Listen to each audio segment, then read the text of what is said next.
This thing. What's up, Melanated family? This is your boy Harrison, bringing you a brand new episode of the Melanated Convo podcast. I want to welcome everybody to the show today. Let's go ahead and get everything started. Today, we're going to have a good discussion. Me and my brother Jermaine Morris, he's going to come back on the show. He was on the show last week. He is going to come back on the show. We are going to discuss the Bill Cosby situation and what has been revealed about the situation so far.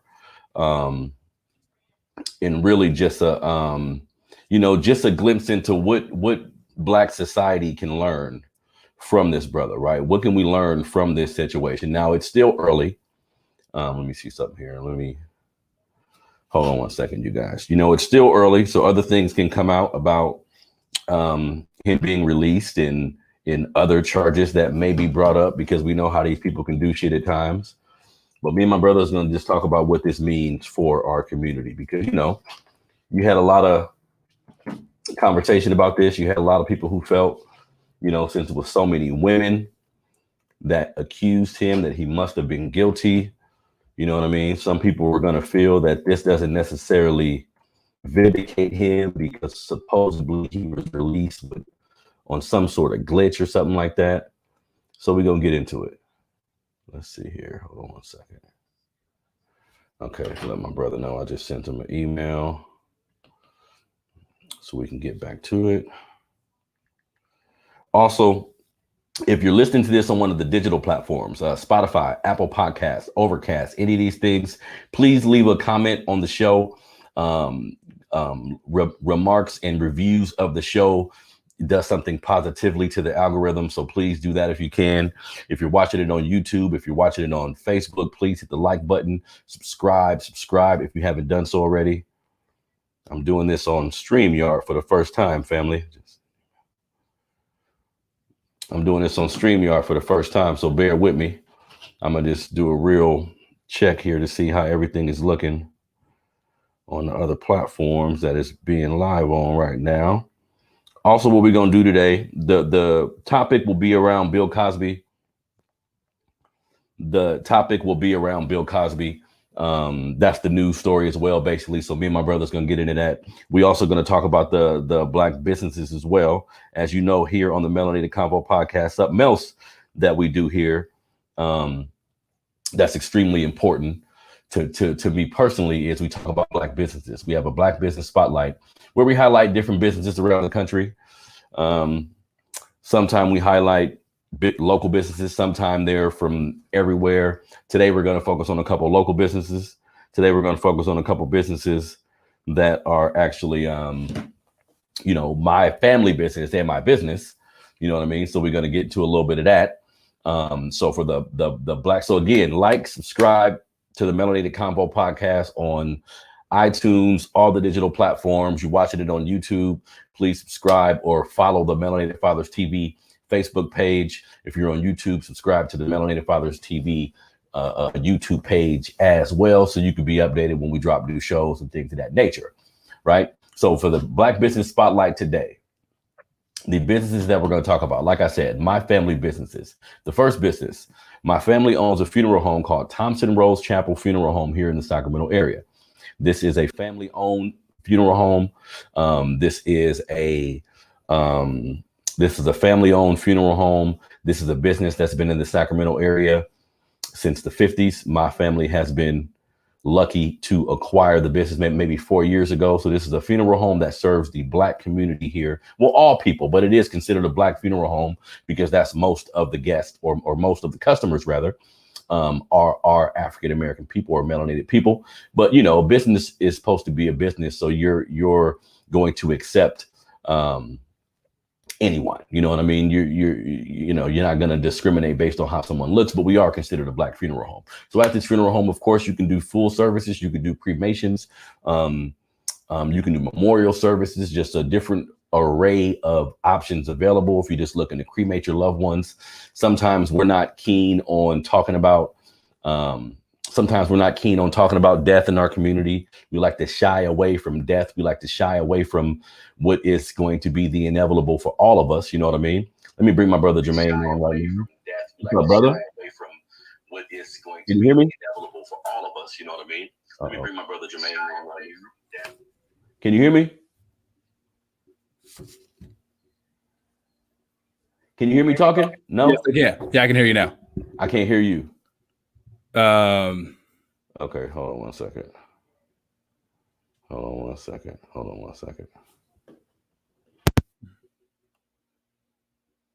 Can you hear me?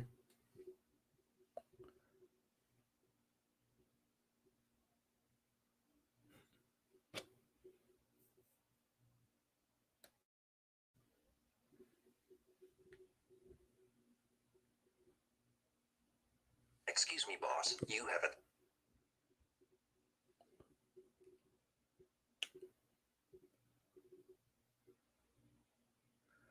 it. You're muted.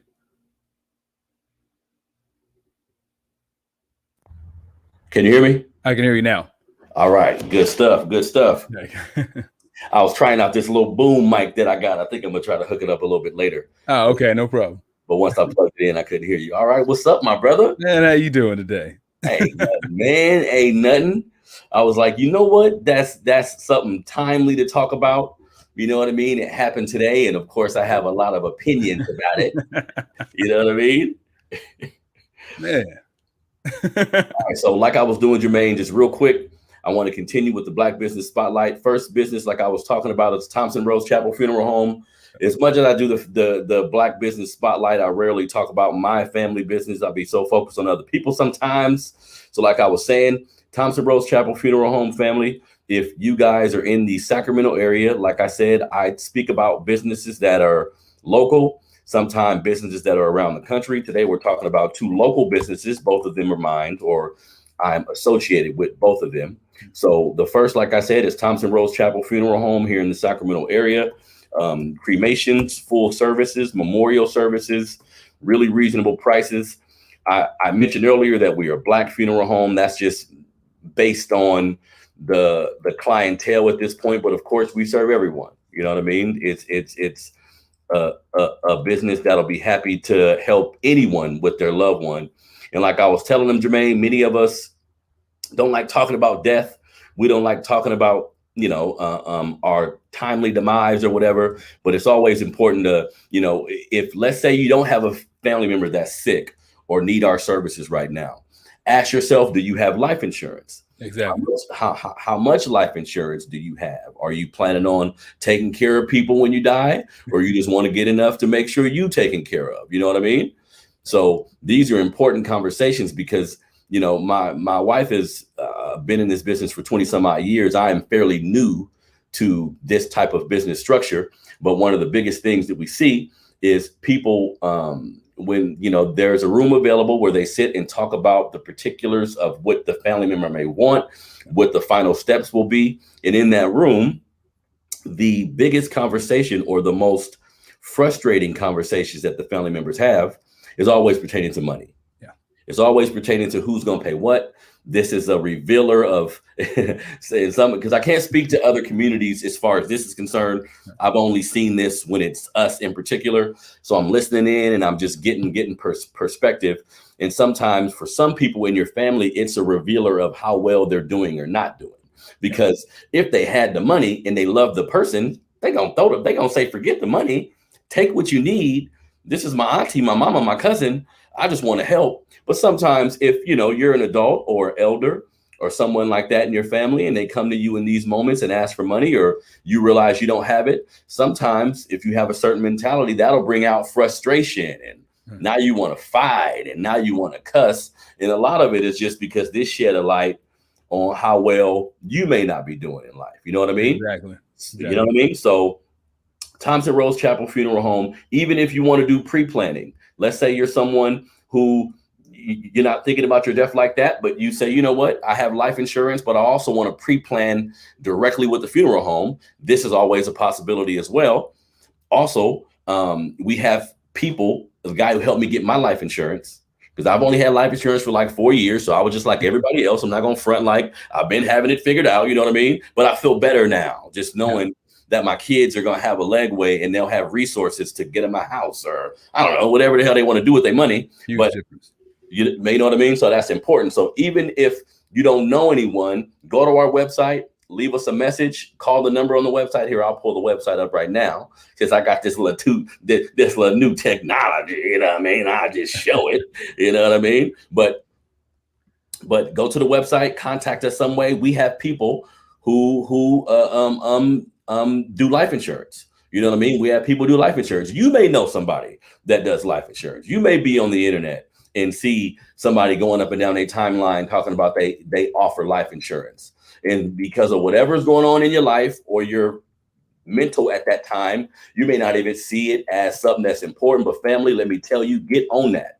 Get on that. We know that in America, you know, real estate is one of the signifiers of how resourceful your family will be. Most resources in a regular family is generated by real estate, unless they own business and things like that. Another thing you can do to help is the life insurance piece.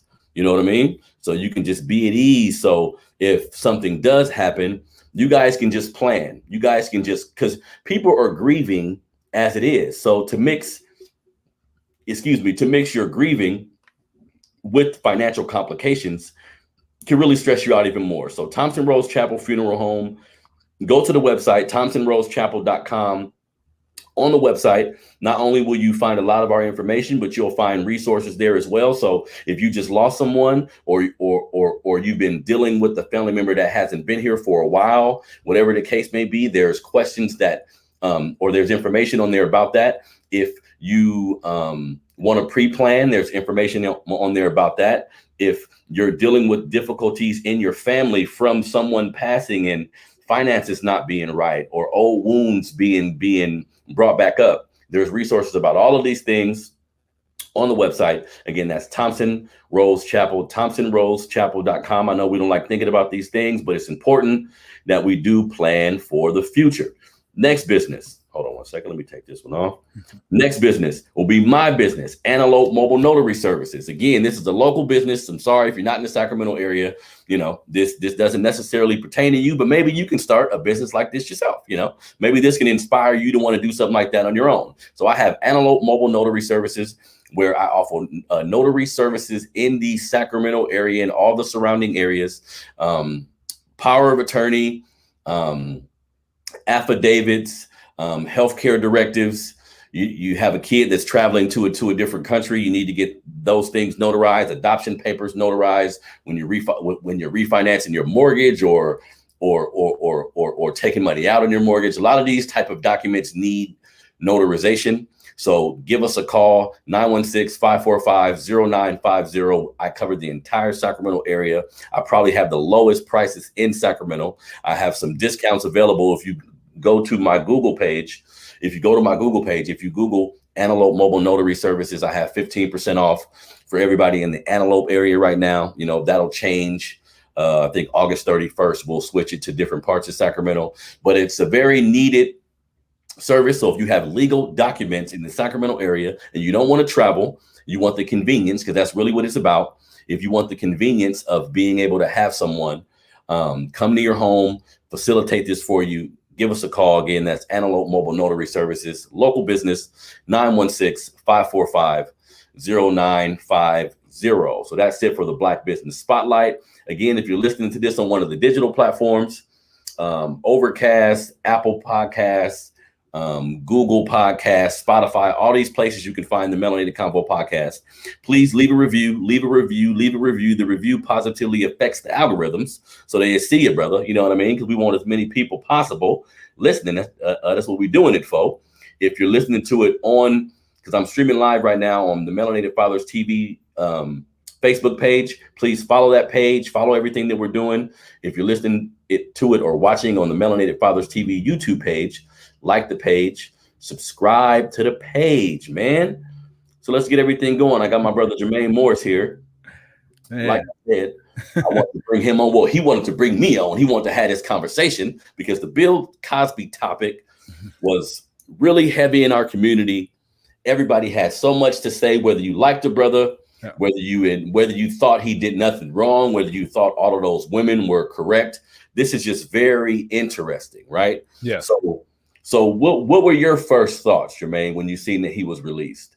I wasn't surprised. Mhm. Like, I mean, it was surprising by way of I didn't expect to see that on my timeline today. Mhm. But when I saw the reason why he was released, I was kind of like, okay, all right, makes sense. Yep. I didn't think he was going to do the full term anyway. I know everybody was talking about him. Just ended up serving. He was probably going to serve 3 years, and then they was going to release him. Anyway, it was what I heard. It was hearing a lot of talk since he's been in there. Mhm. So when I heard, it was like, I was funny. I actually went through. I was on Instagram, and Felicia Rashad, Claire Huxtable, she was the one that posted, that justice has been served, like that he's out. I was like, oh, wait a minute, what? It's like, oh yeah, Bill Cosby. I call him Slick Willie from Philly, and so yeah, I call him Slick Willie from Philly, and I saw he was out. I was like, okay, I can see it. And then when they had the breakdown of why he was being released, I would think that it's important to preface something. There's a difference between what's legal and what's right. And so I say that because for the reason of what's legal, he shouldn't have been in there. So regardless of, and the reason why is the same reason why they let him out. Like, and if people don't know, there was two major factors, but the number one, the defining one, was that deposition he gave. I believe it was 2002 or 2005, where in the stipulations for giving the deposition, it was that anything that I say in this deposition cannot be used against me criminally at any point in time. And when he was prosecuted, they tried to use. Well, they did use it. They did use that against him. Got and it. so when prosecution used that information, it was information that shouldn't have been admissible. And when they used that information to get the conviction, they screwed themselves because the information in the deposition became public. So you can't even retry him because the public became made aware of the information. You're never going to find an impartial jury based upon the information from that deposition. So you have to let him go. Okay, real quick, everybody who's just tuning in, if you don't know or you've been living under a rock, Bill Cosby was released today. Jermaine is releasing the legalities behind why he was actually released. Go ahead, Jermaine. Yeah, so that the information about him drugging women in that deposition was the primary basis for establishing an MO about what he had allegedly done later on in life. And so, with none of that information being admissible, that's a game changer in their case. And like I said, he only gave the deposition under the strict premise that I can't be prosecuted for this criminally later. So when they kicked this case up to the Supreme Court, they're like, yeah, if y'all didn't want to be able to use it, you should have never made the deal with him. That's the premise in the law. If when they got him in that deposition and they made that stipulation that whatever you say, we can't come for you with this later, that's on the state. And that's the mistake that the state made. Okay. So if you're making the argument between what's right and what's legal, there are people who are celebrating, oh, well, he's free. He's this. I told you it was lies. I told you he wasn't found innocent of any charges. It's just saying the information that was used to present the case in the first place was invalid. So if he did or didn't do it, that didn't change from yesterday to today. Got it. It's and why I stress why that's important, but why we should pay attention to the law. There's been a couple of examples.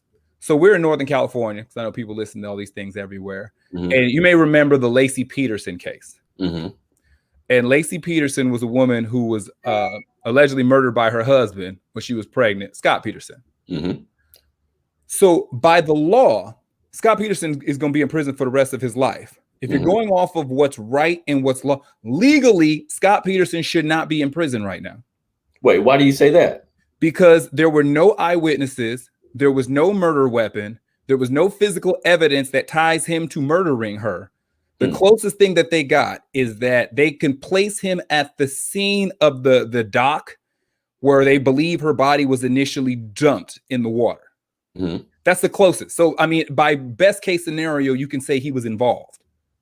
Got it. But they didn't find claw marks on him and her skin, his skin under her nails. There's no physical evidence that ties him to the murder. Mm-hmm. The reason why he was convicted is because he was cheating on his 8-month pregnant wife with the young girl that he was telling about he was going to leave his wife for. Mm-hmm.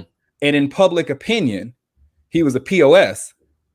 And that was the major condition of why he was found guilty. But if you go by the law, there was nobody saw him do it. There was no murder weapon to show what it was used. There was nobody saw them dragging a body. There was nothing. The best case, they just have him that he was at the scene at some point in time. Realistically, it could have been like a Ray Caruso situation. He could have paid somebody to do it. It could have been AC and OJ. He could have just been the second man. He could have whatever. But they don't have him pinned for actually killing her. But he's in prison for the rest of his life. So there's cases where you look at, well, did he do it? Probably. But when you're looking at what's right and what's legal, legally he should not have been there. Legally, Bill Cosby should be home, based upon the law. And this is a nation of laws: the black and white, the dotted line, the fine print. Mm-hmm. They did not have their ducks in a row to get that conviction. Mm-hmm. So I think that for us, I would love to see where we go with it. If we see this as a win, because we saw OJ as a win. We did. I did personally. Yeah, we saw OJ as a win. And OJ is the same case to the Scott Peterson. No, there's no eyewitness. There's no murder weapon. There's no physical evidence. Well, there's actually some physical evidence that put OJ at the scene with the blood and the glove. There's more evidence for OJ than Scott Peterson. Mm-hmm. But law, what's Mm-hmm. right and what's legal. And the question that I would pose, like within our community, is, are we going to be on team same energy when it comes to Robert Sylvester Kelly? Okay, explain to everybody who that is, Jermaine. That's R. Kelly. Sylvester, you threw in the middle name. I was like, yeah, Robert Sylvester Kelly. Are we going to keep the same energy? Because R. Kelly is sitting in jail right now. He hasn't gone to court. COVID backed all the courts up across the country. He's been sitting in jail for a year. R. Kelly's faced like 10 counts of state crimes for aggravated assault, similar to Cosby. Mm-hmm. And he's faced with 18 federal counts for everything from obstruction of justice to child pornography, a bunch of stuff, which sounds like a lot. Mm-hmm. But in reality, the minimum for his state time is 15 years, and the minimum for his federal is 10. And a judge's discretion is if those sentences can run concurrently or if they run consecutively, meaning the difference between you do 10, then you do 15, or if while you're doing 15, your 10 counts, you're doing your 10 and your 15 at the same time. That's a judge's discretion. Got it. So R. Kelly is still a year out from trial and from conviction, if it happens, and sentencing. Mm-hmm. If that goes through and he gets the minimum, he'll have to do the whole 10 if he gets the federal. But I believe in Illinois, I think it's like 80% you got to do for state. And 80% of 15 years is 12. Well, by the time he's done, he'll have already done 2 in jail waiting. Mm-hmm. Which means if he's convicted on state and federal as a minimum, R. Kelly can be home 10 years after conviction. That's legal. Mm-hmm. Do we say that's right?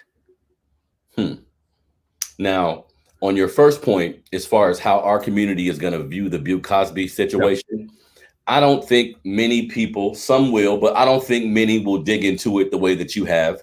I think many will see, because the first thing I saw, even after seeing the legality of it, I was happy for the brother that he was home, because I'm of the belief that 30 years ago, Bill Cosby may have used the drugs of the time to do certain things to women.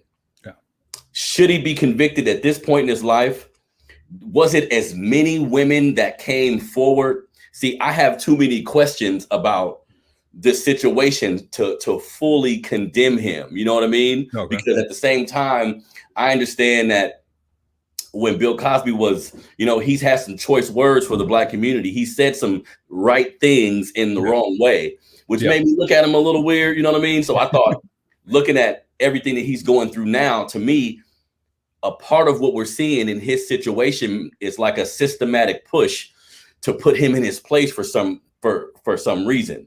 You know what I mean? I think it's well known that he tried to buy NBC, and there's all these different things that power moves he's tried to make in this world to give himself some leverage. I don't know if any of that has something to do with this, but in my opinion, when you see, because many people would tell me, well, if you see 30 women, he must have did something.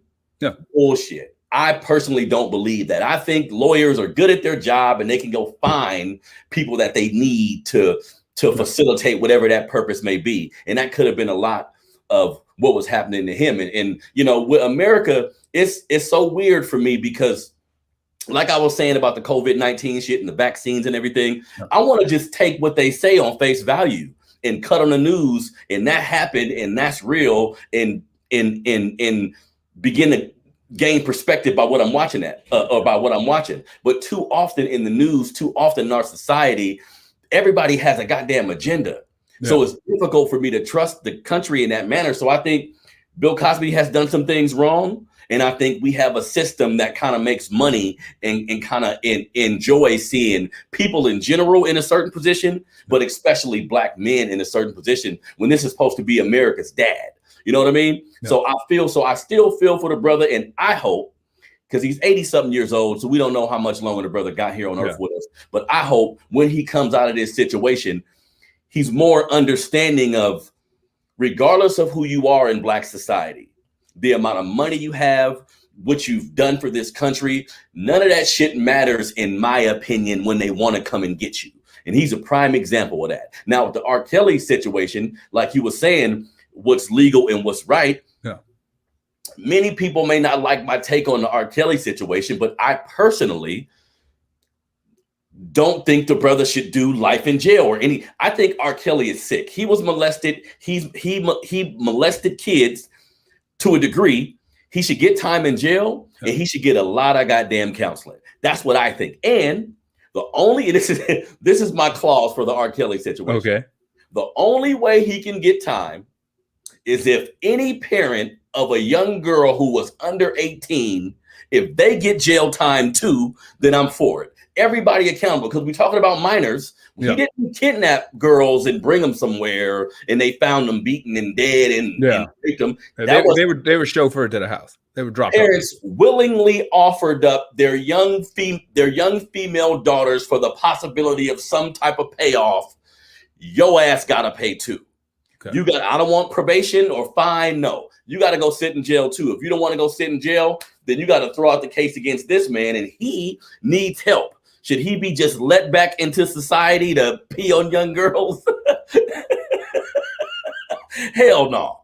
You know what I mean? The man got some problems mentally, but again, in this society, black men in particular, it seems like when they get an opportunity to hang us, they take it, and the court of public opinion holds too much bearing on what actually happens. You know what I mean? Yeah, because so if you take R. Kelly, as opposed to Bill Cosby, has not been convicted of anything. Mm-hmm, true. R. Kelly's been sitting in jail for a year waiting for his trial. Mm-hmm. You know, so knowing he's not a convicted anything at this point when it comes to the accusations. Now, I am a believer that where there's smoke, there's fire. So I get one-offs, i.e. the late Kobe Bryant, one-offs, even i.e. rest in peace Tupac, or even Mike Tyson, where you take an incident which may or may not happen, we'll just say for the sake of argument, but you never heard another case similar to it about that individual before or after for the rest of their life. That's important. That says something. That's important. You can make the argument about maybe there was some confusion in there because this is not a pattern of behavior. R. Kelly has a pattern of behavior that spans over 3 decades. And the federal stuff has nothing to do with court opinion, because when they raided his house, they found child pornography. So it's not even like somebody gave him up, because they told the folks exactly where to look. And he had his own personal collection, which was confiscated, and you know, somebody dropped a dime on him. So that is not going to be, you know, a maybe. We know about Aaliyah. We know he married an underage. We knew that. So there's a pattern of behavior that spans out over that. That man is different than the other one. But if you compare an R. Kelly to Bill Cosby, just because it was, we'll call it socially acceptable to drug women and take advantage of them, Mm-hmm. it doesn't make it right.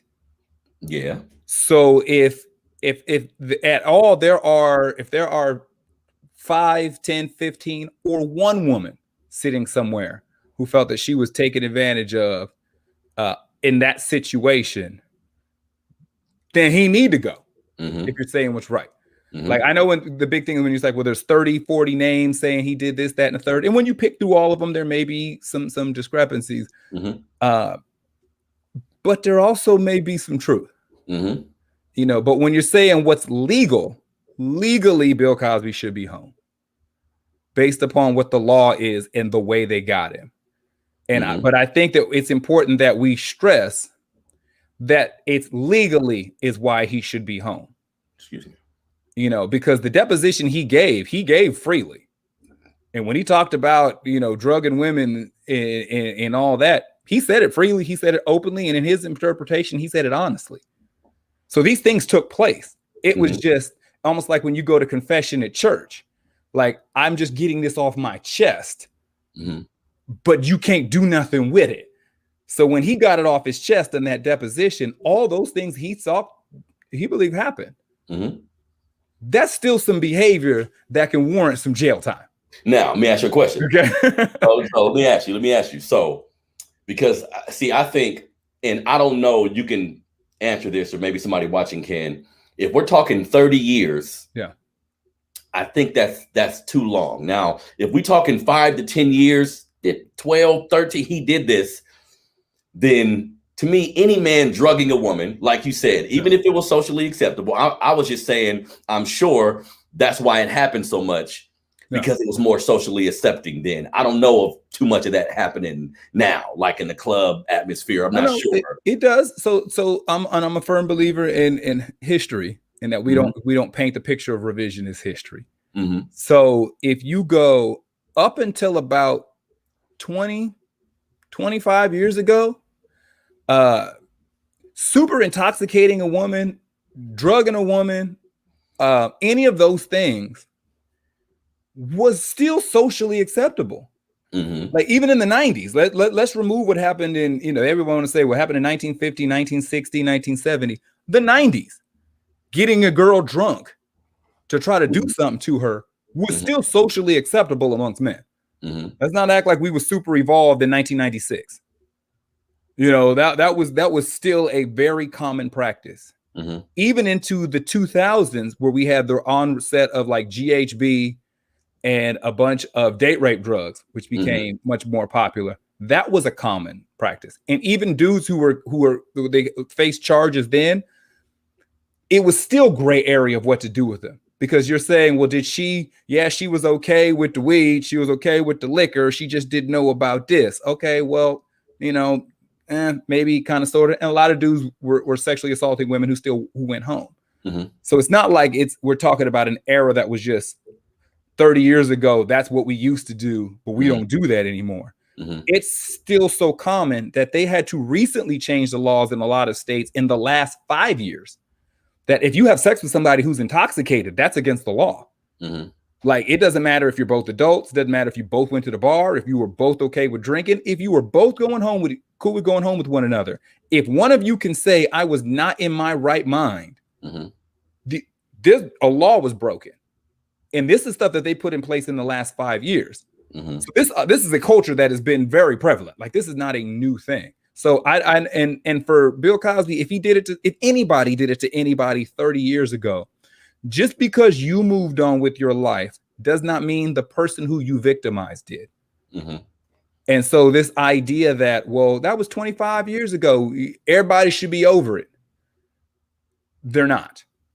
It's the way that there are women who are in the States now. The reason why they have relationships the way they do now is because of what happened to them 30 years ago. The way that they parent their sons and their daughters based upon what happened to them 30 years ago. Like, just because the dude or the predator got past it and maybe went on and joined the church, he got saved. I was just gonna say, bro. Okay, I feel what you're saying. Yeah. Even so, 30 years ago, what takes someone so long to come out? My question would be, what happened? in this day and time that made you say, okay, I want to tell my story. That's why a lot of those women, that's why a lot of it seems kind of fishy to me. And I think if you're a lawyer and you conjure up all these women, and let's say you know that 5 of them is really telling the truth, and 27 of them is lying, and you know this, I think all the shit should be thrown out, because that's like nefarious behavior. How about because you're right. Women do get taken advantage of every day in America. Yeah. And even today, regardless of what type of date rape drug, because I've been hearing about other things, dudes putting women drink to make them go sleep and all this shit. Yeah. That's wrong. Like, you should go to jail for that. Exactly. Whatever the court system want to do to you, there's no reason to do that. Like in society, especially being a man, as many women as there are, if it's really just about, if you don't know how to talk to a woman, if you haven't figured out how to get to home plate yet, read a book, talk to one of your homeboys. There's too many resources out here for you to take that route. However, I think sometimes women take advantage of this system. I think sometimes women understand that there's no repercussions for a woman who claims a man did something, and then it comes out that he did nothing. She doesn't go to jail. She doesn't get fined. She doesn't get probation. So I think I want to be on the side of women, because women physically are weaker than us. Like, I don't have any daughters, but I can only imagine having a daughter in anticipating how her interactions with the opposite sex is going to be, because for the most part, when you're with a woman, at any time you can try to take advantage of her, and a lot of women won't have the wherewithal to fight you off. So that puts women in a really vulnerable state pretty much every day of their life, right? So I understand that, but when the legal system and women that are up to no good take advantage of these type of things, it sours it for me. That's why I can't look at the R. Kelly situation directly and say, bam, this is what should happen. Even with Bill Cosby, I get to looking at the other factors because of how this system typically treats us. You know what I mean? I get that. So there are some things that go in behavior where there's patterns of victimized behavior. Mm-hmm. So typically what happens, if you talk to a woman who was sexually assaulted at 23 and you really talk to her, there's a lot of times you'll find out she was also assaulted at 14 and she was also assaulted at 6. And also assaulted at 3. That once they've been victimized by one of these predators, there's a little something that changes. There's like a little something with the antenna just changes. Mm-hmm. And it's something that predators know. And I always liken it to people who've been in the military can be in a crowded environment and spot somebody else who was in the military. People who've been to prison can be in a crowded room and spot somebody else who's been to prison. True. You don't have to know. There's just little mannerisms. There's just little there's a posture thing. There's just something. You can't put your finger on and say definitively what it is, but you just know it when you see it. And there's something that happens in behavior when people are victimized, and especially when they're victimized young. Mm-hmm. So you start finding people who've been preyed upon for years. So the question is, why wouldn't a 26-year-old woman come out and say something when it happened? Well, if she's been assaulted several times up to that point, and depending upon where this thing happened, if she hasn't even come to terms with the other ones that happened, Uncle so-and-so, Big Brother such and such, then sometimes you're in a victimized state to where you almost accept that this sort of thing happens to you. Like the world, this is just like, and if you live in a bad neighborhood and someone shakes you down for your lunch money, you just have to say it's par for the course. Mm-hmm. If you're walking back and forth to school every day, I just might get jacked. There are people who get victimized during the point of their life that there's a part of you that just kind of concedes that this happens. Mm-hmm. And you can be quiet. But it didn't matter if it happened at 22, if it happened at 16, if it happened at 11, all of them need to go to jail. Mm-hmm. Like, it doesn't mean because you didn't tell on the guy at 12 that you need to let the guy at 16 off. Mm-hmm. It means every last one of them need to go. And so I think the issue with Cosby is there were so many great, even qualifying the last one they got in, it was past the statute of limitations, and they made an exception to even hear her. Mm-hmm. He was about to age out of all these cases. And the last one they just barely attached him to, I think Andrea something, I think her name was, that was the last one they could catch. And they used her to link backwards to the other ones. Mm-hmm. So there's a lot of gray area around his case. That's what you talk about legally. Was it legal versus what's right? Mm-hmm. But I would just look for us in the community. If we're celebrating this as a win, you know, this version's OJ. You know, this is another beat the system. I think it's important to look at, like I said, why he's home. He's not home because his defense team proved beyond a shadow of a doubt he didn't do it. He's just home because a confession he made should have been inadmissible. Mm-hmm. So I think that when we celebrate these things, what are we celebrating? Like, True. I think that's part of the emotional composition of our community. Like, you have to critically, I always say this, I'm trying my best to get better at this myself. You have to critically think about things. You have to look at things from both sides. You have to take your emotion out of it. Sometimes you have to remove our oppression. Like, you have to go through this whole process if you care about your people, because you can get to a point where, because you research what's been done to us and because you're aware of how we've been treated, it becomes a reaction that it must be the system, or it must be. And just like the Juneteenth thing, I don't knock anyone who celebrates Juneteenth, but to me, what actually happened shouldn't necessarily be celebrated. But I get it. Like, we're always looking for the win. We're painted in such a way in this country, even with the OJ thing. I know people who, from the bottom of their heart, they think he did it, but they was happy to see him get off, because you don't see too many of the wins. It's the level of equality is so off-putting that sometimes we celebrate when we shouldn't. We just a win is a win. A win is a win. I don't care if we cheated. I don't care how we got there, because they'll also say those same legal loopholes that got him off is the same loopholes that the system will use against us at times. You know what I mean? It could be people who don't even like Bill Cosby, who was just because the headline, like headlines do, won't get into any particulars. It just said he's a free man and gives a little bit of information, but you look at that, oh, he free. Go right to your Twitter or your social media, post it. Must be innocent. Free. Yeah. You know what I mean? Yeah, I mean, because when we look at like the highest percentage of people who are exonerated from DNA evidence are Black males. Yes. Of overturned convictions, when they implement DNA evidence, overwhelmingly the largest group are Black men. Most people who are wrongfully convicted, Black men is the highest population. Mm-hmm. And so when we talk about, well, I don't trust the system, or even if I don't even mess with Bill, just like you said, I didn't mess with Orenthal. I'm good on governments. If you didn't mess with Slick Willie from Philly, or you didn't mess with Orenthal James, you can say, and a lot of people believe that OJ got off for the Rodney King thing, is that they had the Rodney King issue, you had the riots in LA, then you get OJ. There's a lot of people who believe that if OJ Simpson was found guilty, LA would have completely burned to the ground. Mm-hmm. So it's a lot of people under the belief of, okay, we just gonna have to wash this one because it's the same police department. Mm-hmm. It's the same LAPD that got that mess with Rodney King is the same LAPD that got OJ. So there are a lot of people just believe we just gonna have to just let it go. Mm-hmm. Just let him off on this one so we can have some kind of peace and rebuild this city. Mm-hmm. But I think for us in our community, kind of the question is, what does that mean for us? What are we looking at? If we're celebrating OJ getting off because we're just like, screw the man because of the Rodney King stuff, at least if we're honest about it, because most of us, we had no ties. Most of us didn't know who Nicole was when she died. True.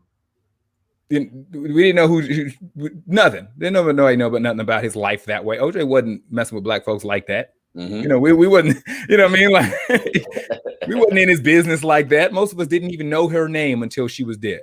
Mm-hmm. So to charge her death to the game as a compensation for Rodney King, a lot of us were willing to do. Mm-hmm.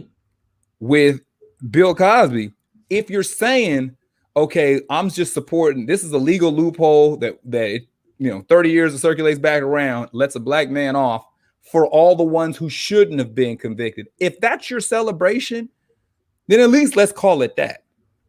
But the parade in the streets of Bill didn't do nothing is not accurate. Correct. Because Bill himself said he did something. Yeah, I see exactly what you're saying. That's why I always think just perspective is very important. If you know which direction you're going, just say that. Some people won't look into what actually happened. and kind of get an understanding that, okay, this was like a legal mistake.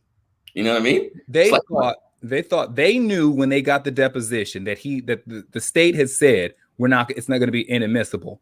What their belief was that they could link together enough affidavits, enough people to say the same thing to establish an MO that the judge overseeing it would do what the judge did. We have enough information that goes along that creates this story and this narrative that if you say yes to this, we can link him to several other people to try to get justice as a whole. So overlook this one thing and we can get justice for all these people. For whatever reason, judge said, okay. But when it got up to the Supreme Court, they didn't care about none of that mess. The Supreme Court was simply the letter of the law. State agreed to not be able to use it. That's all I need to know. If you wanted to be able to use it later, you should have put some different wording in there, or you shouldn't have given him that option, and you should have did whatever you was going to do in that civil case without his deposition. But as soon as you made that deal and said you cannot prosecute him criminally, I don't care whatever came after that. So the Supreme Court just looked at it. Did you agree to this? Yes. Did you? Yep. Throw it out. So let me just clarify. So the prosecution knew that they were using information that they shouldn't have been using? Yes. Okay. See, so they tried to cheat the man. What they did is they were like, okay, well, we have him confessing to doing some shady stuff. We got him confessing to saying that he gave, that he drugged women. So he's saying he did it. Now that case has nothing to do with this over here, but what it does is it creates a pattern of behavior. So if we can say this woman's accusing him here, we can get him confessing to do it here, which goes along with the story of these women here. This piece bridges the gap between all these women. So when it comes before the judge, well, he signed it. I know, but you can't look at all these women and all these stories, and this is the only thing that bridges them together. And the judge went, said, okay. And sometimes they do it for this reason. Well, I let it go here, and if they kick it up to the appellate court, to the Supreme Court, then let them deal with it further down the road. But that's what happened. The judge said, okay, on something that should have been inadmissible. And when his lawyers took it to the Supreme Court, they're like, yeah, you guys, the states of Pennsylvania said this deposition cannot be used for a criminal case. And you used it for one. So anything that came after that, throw it out. And because you made this thing so public, we can't find an impartial jury in the United States of America who has not heard some information about this deposition. So you can't even do a retrial because it was too big of a case. If it was in some small county that nobody knew anything, you may be able to go outside the area and find a new jury. But the whole world knew about this Bill Cosby case. Now, he can't be retrialed in any of this. So not for the stuff that they got him for, because it would have to be a different set of women. Yeah, we'll see what it is that deposition is what linked him to the other women. Got it. So when you take that out, there's nothing within the statute of limitations that you can connect those women to what he was there for. Got it. So, and like I said, now because the case is so huge, you can't retry him because there's nobody who does not know about the details of the Cosby case. Got it. So you're not going to find an impartial jury. So at this point, you just got to leave the man alone. Got it. So in your opinion, because basically he was in jail for almost 3 years illegally. Yeah. Should he sue the state of Pennsylvania? He's got a strong case. He's got a very strong case because the state, the same reason why the Supreme Court kicked it out is the same grounds for why he should not have been in there. It was that you knew this information was inadmissible. And the only loophole to that would be is if his attorney brought it up at the time. So if his attorney didn't bring it up at the time of the court, at the time of the hearing, there may not be no lawsuit there in that case. Say they didn't find it until later, and that's how they got him thrown out. But if it was brought up then yeah, he's got a lawsuit on his hands. You know what? So I think ultimately the celebration for our people about this particular part of his situation should be the fact that the system tried to do what they do to us a lot of times and railroad us and use things that they shouldn't. And this time it kind of backfired, which is good. Like I'm happy that the brother is home. And now again, I still don't like the time gap thing. Like 30 years, too much can happen within that time frame. Now I understand that like you made a great point. If you get molested at 4, then at 9, then at 12. You have all these other issues that you've been thinking about or things you've been thinking about. So just coming out and mentioning this one or talking about it, it may be hard for some women. Yeah. I understand that. But to me, it's still too long of a gap in time. That person could be not just dead now, but that person can be like, people change. Now, of course, you were scarred. And I think what should be done about you being scarred 30 years ago? I think money, maybe, counseling, lifelong counseling, that's free. Maybe the best counselors that the United States has to offer, but criminal charges on someone after that amount of time, I can't say that I agree with that. The only thing that I have with that, and this, without getting too deep down the rabbit hole, is I think part of it is tied in to the devaluing of women's bodies due to the exploitation of women's bodies. Yes. And what I mean by that is that because women are so objectified and super sexualized, and then women are just sexual creatures, they're human beings. Mm-hmm. The idea of saying she had sex with a dude, the argument a lot of times is she probably would have did it anyway if he had money, if he had prestige, because that's usually the argument. What was she doing in his room at 2 a.m? What was she doing in such? And she probably would have did it anyway. But if it was reversed and it was a man who was raping men who were not homosexual, there's no statute of limitation that a man would say at this stage, I got over that. True. So if the argument was, so keep the size relative, because when you take even Bill Cosby at that was still 180 pounds and lean. Like, people forget Bill Cosby when he was a young man. I Spy Bill, track team Bill was fit. And when you put him on these 110, 115, 120 pound women, that's the equivalent. If you're a 185 pound man, that a 240 pound man is coming for you. So would you say that if Dwayne Johnson threw you to the ground and took it 20 years later, you'd still be all right? No, I don't think so. Do you know what I'm saying? Ray Lewis pins you down and does something to you. That's the equivalent. Like that, that's the size variance. So Ray Lewis pin you down and take that thing, you ain't never gonna forget that. 30 years later, are you over it? Well, here, but see, wait, you don't think that's a little bit different, because that's man on man. I mean, if a woman did it to you, if 30 years ago, you 17 and a 30-year-old woman took advantage of you, I think a man may feel a way about it a little bit, but I don't think I think it's different with women and men. I don't think we see it as being violated. That's the valuing part, is because the premise is that she's a woman and he's a man, and this is an act that she probably would have participated in. Mm-hmm. So the idea of a man inserting himself in a woman is an act that she probably would have done on her own. The idea of a man inserting a man who's not homosexual, that's not something he would want to receive. But if you look at it the same way he wouldn't want to receive it is the same way she wouldn't want to receive it, then there'd be the connection of it doesn't matter how much time goes by. That makes sense. You know what I'm saying? Like you know what I'm saying? Like Joey Porter gives you some drink. LeBron slips you some Spanish fly, and he take it to the rack on you. Then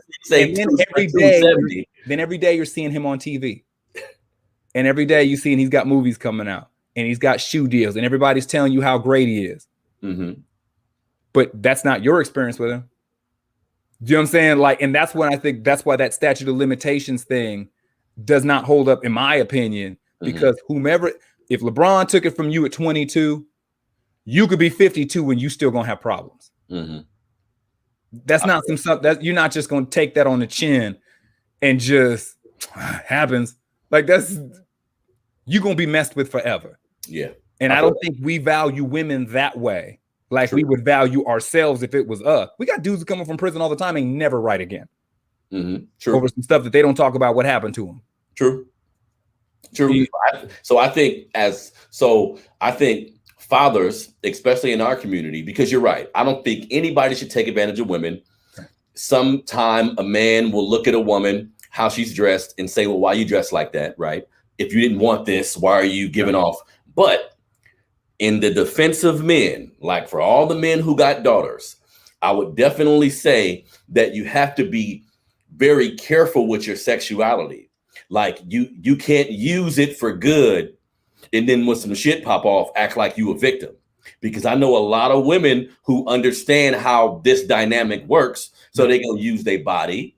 They're going to use how they look. They're going to use sexual prowess. They're going to use sexual innuendos. They're going to use all of this shit to get things from men. So sometimes you opening up the door for everything to happen.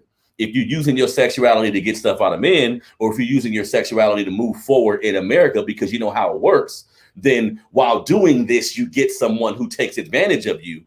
I think that's par for the course at that point. Now, this isn't all women. All women, just because you put on something that looks nice, don't mean you want some negative attention. There's women who get raped in parkas and turtlenecks. There's women who are wearing Uggs with baggy jeans, with parkas on, with a beanie, with no makeup, with nothing, who are getting sexually assaulted. Yeah. I know what you're saying. Like if you doing this, then you may have a higher probability for that. Yes. But I look at okay, so we do all the mentorship programs and stuff with young boys. The argument is that you need to get confirmation. Like you need to be clear. The onus is not going to be on her if this thing goes sideways. So like to men, the onus is going to be on you if you didn't get clarification. Mm-hmm. So this whole idea of, well, she was dressed like this, that just meant no, it didn't. But she was flirting this. She was acting like this. She was talking all this badness on the phone. Talk about she was trying to get her Cardi, on her thought stuff, on her this, that, and she was going to do. Okay. And if at any given time she said, no, take me home, let me out, I want to leave. Of course. None of that mess that came before it matters. So I know that there are situations that can be more problematic. I should be able to walk with wearing see-through pants with every dollar I own in every last one of my pockets. Every piece of jewelry I own on every finger, every bracelet, every necklace. I should be able to walk with keys to my Ferrari dangling on my finger through the worst side of town and nobody rob me. Because what's mine is mine and robbery is wrong. I should be able to. Yes. I should. Because no one has the right to rob me or take what's mine. Mm-hmm. So I get that. But I also know if I do that, I have raised the probability that somebody's going to rob me. So I understand what you're saying with women. Mm-hmm. You should be able to wear whatever you want. You should be able to flirt to whatever extent you feel comfortable with. You should be able to talk all the nastiest Little Kim, Nicki Minaj, Trina, Cardi B, Meg Thee Stallion talk you want to talk. And if you say, nah, I'm good, that should be the end of the conversation. Mm-hmm. You should. But there are some environments and some individuals that don't respect that should. Because like you were saying about a woman going up to a hotel room at 2:00 in the morning, of course you can't expect her to have sex. Like you can't say you came up here, now it's guaranteed. Yeah. But if I got a daughter, I'm a teacher and I'm gonna ask her, right? Because you have to, as a woman, I think it's your responsibility to kind of get an idea of how men think.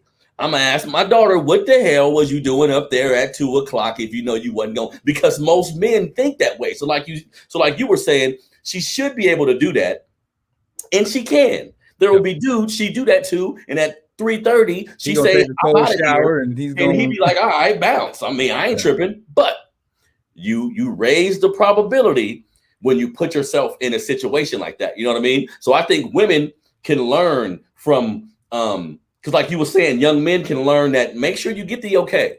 Yeah. Like make sure you read in the room. Make sure you read in the body language to make sure that this woman is okay. Make sure you know how to talk and you're confident so you don't feel like you got to take advantage of a woman. You know what I mean? Yeah. But for little girls, it's important that you know what comes with certain things, right? And not to get into this cycle, because I know women and have seen women who basically eat off of the land. Like a job ain't really necessary. Earning for myself ain't really necessary, because they understand the dynamics in America that a beautiful woman, for the most part, will get taken care of by a man. Yeah. For the most part. So they play into that, and you know what I mean? And that can be their life where they're not really focusing on things they need to focus on. So if we're talking to young women, you got to like protect your essence and make sure you're giving off the right vibe, because even if you nice and not sexual, like you said, and have on the turtleneck and have on baggy pants, there still may be men that treat you a certain way or talk to you a certain way. But I have seen that, and again, it's not necessarily a right thing that men do this, but the more sexually available a woman looks physically, sometimes can determine how men talk to her and the environment that she's in. You know what I mean? There is definitely something to be said. And of course, this is not all men, but there is definitely a percentage who will sway the way they approach a woman. If you see a bunch of sisters dressed like they just came from mosque, hands completely covered, hair covered, they're all walking in rank and toe, like, and they look like, some Muslim sisters who just look like they just finished listening to the minister. Mm-hmm. Them ain't the ones that you come talking crazy to, because nothing about them says they're going to receive or reciprocate what you're talking about. Mm-hmm. But if you saw a bunch of them walking around with, skirts hitting them at the hip and their breasts pushed up to their chin, there's going to be a higher level of disrespect. Yes. Doesn't mean it's right, but it happens. Mm-hmm. But I think because I think also something too, as we just talking about this stuff, is that there are dudes who talk and behave themselves out of an opportunity for sex. And what I mean by that is she drove over there with the intention of doing something at 2. He got to talking and behaved himself out of the opportunity by 2:30. Mm-hmm. So if the question is, what were you doing there at 2? I know I was going to give him some till he opened his mouth. But then when he got the talk, I'm like, nah, let me up out of here. Mm-hmm. And he's not entitled to her, even though that might have been her original reason she showed up. Yeah. And so that's why I don't just put it on, well, what was she wearing? What did she show up to? She could have full-fledged showed up with the full intention of just doing the most. Mm-hmm. But if at any given time she says, nah, son, like, you talk too much. Like I was already here. All you had to do was just play your position and you be fine. Be quiet. Yeah, you got on some extra relax, stuff. Yeah. You got chicks calling while I'm here. You got your place is nasty. You got, the floor is sticky, dishes everywhere. Mm-hmm. Nah, I don't feel comfortable. I'm out. And now she's leaving. Yeah. That don't mean that you get the pass to go ahead and say, well, she came up here. So that's why I put the onus on. I'm a grown man now and I still get confirmation from women. You sure? Like just, lot to lose in these streets. Let me just go ahead. Like that's a lot to lose in these streets. I just got to make sure. Yeah. Sure. Get your confirmation on. But I think that for us as a community, this is what I say, it starts to look telling of what is it we're celebrating and what is it that we value. Mm-hmm. Do we care more that, Mr. Puddin' Pop, Slick Willie from Philly, because we like what he did for a living, is home and he beat the system? Or is there anything for those women? And that's why I preface him with R. Kelly, because we're doing all this. I saw people posted pictures of R. Kelly being released. It was old pictures when he was originally arrested. And all through social media, all these people were cheering because they thought it was new. They thought it just happened. Mm. Like there's a lot of people who think R. Kelly should be home right now. Mm-hmm. Do we value somebody's talent over all these people who have been victimized by him? True. And I'm one, I guess I will be guilty of a little bit of that, because on my playlist right now, you still playing Kels? When R. Kelly pop up, man, listen, man. This is the greatest R&B singer of my time. Yeah. He is a sick man. He didn't kill nobody. He didn't molest a set. The details about all of this matters to me. He manipulated young girls. They were too young to maybe understand what was going on. Yeah. This makes it wrong. Yeah. This means he should go to jail, but jail for life, throw him away. I'm sorry. I don't feel that strongly about that situation now. And I tell everybody all the time, jokingly, when we listen to hip hop artists, watch if we joking about this subject, but go ahead. When we listen to hip hop artists, and I'm gonna say it, I don't care. When we listen to hip hop artists who talk about shoot 'em up, bang bang, right? Okay. Talk about shoot 'em up, bang bang. when he do the real shoot 'em up, bang, bang in the street, and I see the case posted on YouTube or I see the news article, I'd be like, all right, 1 + 1 = 2. R. Kelly kind of been telling us what he into. That's why I say all that to say, if certain songs come on, I can't listen to it. You know what I mean? Seems like you're ready. Certain songs, it's difficult for me to get it out my mind. Yeah, what I know he's talking about.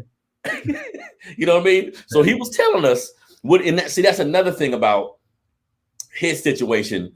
Just before we wrap everything up here, if we knew about all of this 20 years ago, what happened? Why wasn't he prosecuted 20 years ago? We hearing about him living with these young girls this entire time. Yeah. There isn't one time of his career where we didn't hear about these type of things happening. Yeah. Now, why the public outrage? I don't like how it feels like the people who run society can almost push a button at times and things get activated. Once the Surviving R. Kelly thing dropped, which I didn't watch, you know what I mean? Because again, if he's holding you hostage with a gun and he's beating you and he's violent, then yes, you had to survive R. Kelly. But if you was willingly going back to his house, if you was willingly living with 3 or 4 people or 3 or 4 women because of your mental state and where you are in your life, I don't really want to see that. You know what I mean? Yeah. I mean, with him, the fact that if you're talking about a bunch of 25-year-old women, that's a woman who made poor choices in her mate. You know, she picked a dude who was controlling, who was, who wasn't abusing them. It was just the stuff he was doing with these girls. They weren't old enough for him to be doing it with them. Mm-hmm. All the other sexual stuff they was into, that was them 2 adults, like for the grown women. But when you're talking about these minors, whoever they were before him, that person never grew up. So it's almost like you're on a road, and when something like that happens to you, that type of abuse, the road forks. Mm-hmm. You can't never get back to the road you were originally on. So it doesn't mean that you can't get in the same direction. You can't still keep going east or a neighboring town, but whatever road you were on before that abuse happened, you can't undo it. That makes sense. So these women that were 14, 15, 16, and we can't count all the countless ones he paid off for years. Yeah. I mean, even the girl in the videotape, she's like, no, that wasn't me. But everybody who knew her knew that's her. She took the money. So she's like, no, that wasn't me. Mm-hmm. R. Kelly sponsored a lot of girls going to college. Mm-hmm. But the fact is that, so if it's the minors, it's all these kids who are not in a position to make the decision on, I should have left. I should have did this. I should have did that. And I think when you do that type of damage to a human being, these women that are now in their 30s, 40s, you see them. They're shook. Like there is something that, like I said, that's why I said we don't value women's bodies that way, because we believe it's an act that they would perform anyway under different circumstances. Mm-hmm. But that's not necessarily true. Mm-hmm. And so there's women who've dated men all the time and never slept with them. Mm-hmm. Women who've been celibate for long stretches of time. That's just not something they were just necessarily doing because they were women. But like I said, if R. Kelly was doing this to young boys, and some 16-year-old said that R. Kelly had him doing A, B, and C to get on the Chocolate Factory. You know what I'm saying? Like he was doing it, and you'd be like, man, like this is this kid's probably gonna be messed up forever. Mm-hmm. This kid's probably and these women have problems that they deal with forever. And I just look at, for us as a community, I think this is more of a snapshot of how we overlook Bill like we overlook Uncle Bill. We overlook R. Kelly like we overlook Cousin Robert. That Cousin Robert that done touched half the girls in the family, now he just got a back bedroom at grandma's house. But we just gonna overlook what he did from 86 to 94. Mm-hmm. We just gonna overlook what Uncle Bill did for 2 generations of women in the family because now he's old. Mm-hmm. And just say, well, he's just back there, and he's just not gonna be around the family. We just ain't gonna mess with him. Mm-hmm. And I think that is an example of what we do within our community. And that's why I think that this is a bigger problem than a lot of us, specifically men in our community, actually look at. Mm-hmm. You know, we got cousin Sylvester in the family, and to the men in the family, we still cool with him. Mm-hmm. Meanwhile, half the women in the family are terrified or hate him. Mm-hmm. I was just talking to somebody in my family about that, about how we normalize abuse. And the girl who was abused when she was 7 or 8 years old, she still got to see Uncle Charles 20 years down the line. He's still around. And I've known girls who came forth to their grandma or told their mama, and their mama tell them, my brother wouldn't do that. Mm-hmm. Or he was just drunk that night. Little girl, you don't know what you're talking about. You was fast. You know what I mean? You was sitting on folks' lap. You was dressed a certain way. You had on, yeah. So I think it's a good thing you said that, because I definitely think that is a factor of our psyche when we look at these situations. But for me personally, yeah, I'm looking at that as well as how untrustworthy this system is. So whenever I see them dealing with us in this manner, it's so many things to unpack, because I don't know what their agenda is. I never want to excuse somebody for doing wrong, for doing something that's wrong. Like you said, a young girl who can't make the decision. You're speaking a lot about how these type of events stick with them for the rest of their life. I can only imagine. So he needs to be punished, right? Like there's no doubt, him and Bill Cosby, if everything Bill Cosby did, there needs to be a punishing mechanism.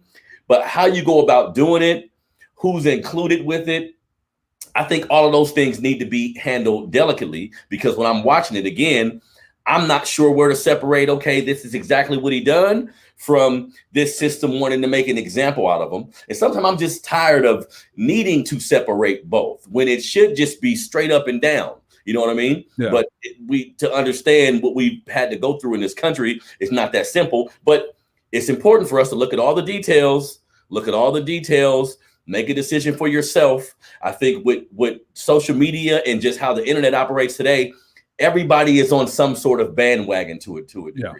If somebody you don't like a particular celebrity or don't like a particular person, then you saying fuck that person, you don't like him, having a problem.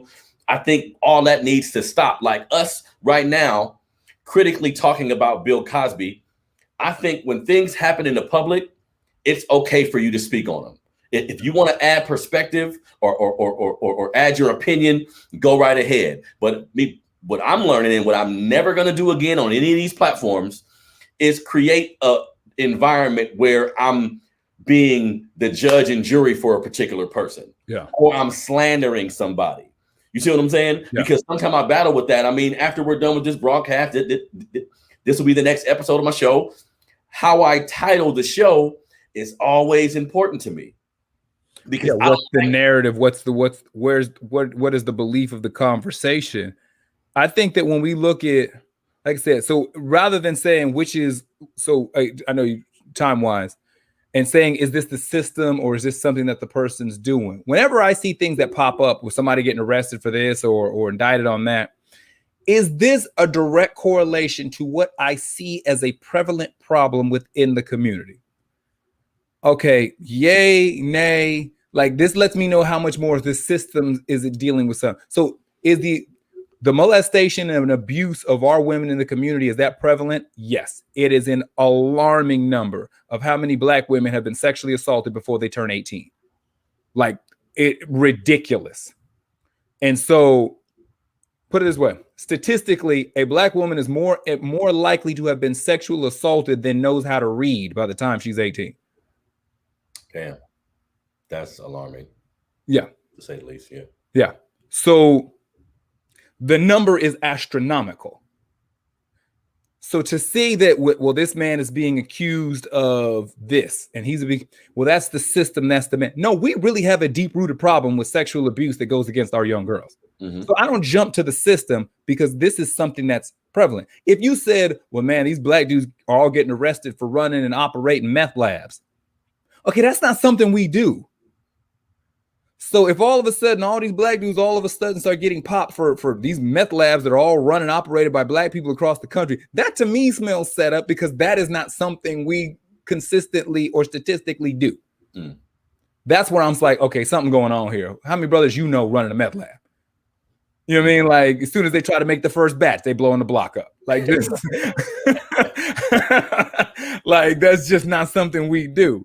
So that would be something that would seem fishy to me. But knowing that how our women get abused in our community is such a high number, I don't jump to this is the system trying to get the dude or try. No, we have a really deep problem with this. So let me start looking at, like, I'm gonna hear them out. Like, I'm not just jumping to, conspiracy or this, that, and the third. What's pattern of behavior? And these two men, we're talking about a pattern that existed over decades. True. Very like true. I said, Mike Tyson, Kobe Bryant, Tupac, one-offs.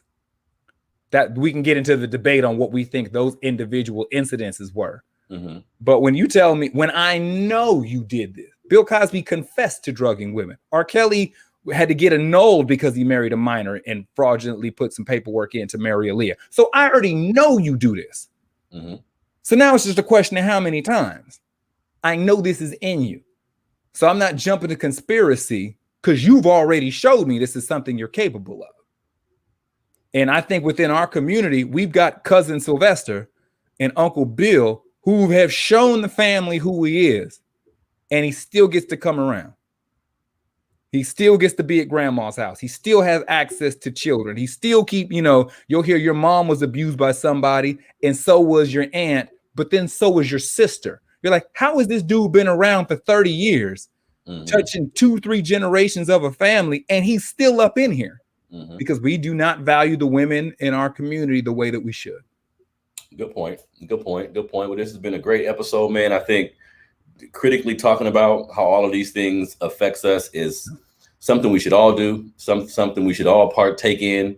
Never to bash anyone, never to look at any of our brothers and completely bash them, but you got to call a spade a spade. If anybody's out here doing anything incorrectly, we need to call them to the table. Sometimes we get on a mission to prove that the system and some of the white participants don't mean us any good. No.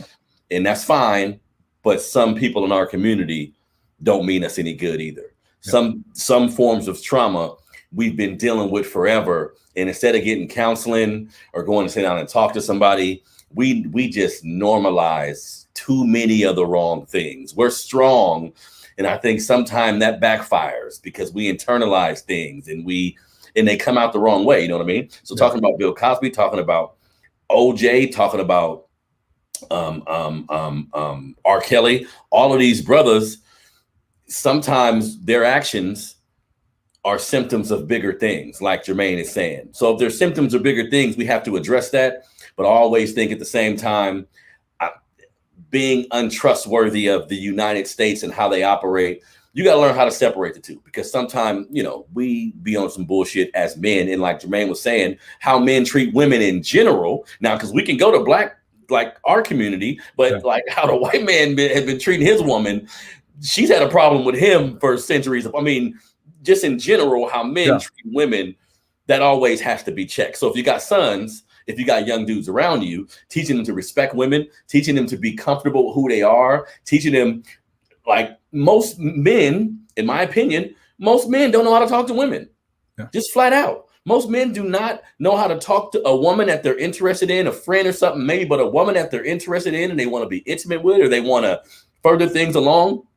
Certain men just don't know what to say. They could be great at certain areas of their life, but they clam up around women.